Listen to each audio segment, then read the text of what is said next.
Pumunta ang Panginoong Yesus dito, hindi para sa mga matutubig. Pumunta siya sa mga makasalanan. Sino si Pedro?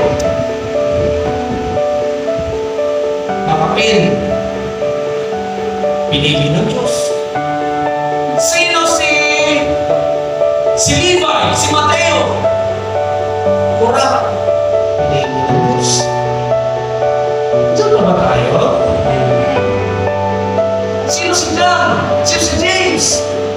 Mga warframe, palaawan. Pinili ng Diyos. Sino si Tomas? Si Tomas, ang taong skeptical. Pinili ng Diyos. O, sino si Moses? Mamamatang tao. Pinili ng Diyos. Sino si Pablo? Serial killer. Pinili ng Diyos. Diyan po tayo? Hindi pinili ng Diyos kung ano at kung sino tayo. Ang naging basihan at kanyang pagpili sa atin, pinakasa ng Diyos. Ikaw, pinili ng Diyos. Diba? God has chose you. Pinili ka ng Diyos. Appointed you. Hindi lang dyan natatapos. Pinili ako ng Diyos.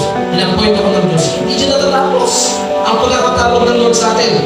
May dahilan kung bakit ka pinili ng Diyos. May dahilan kung bakit ka in-appoint ng Lord.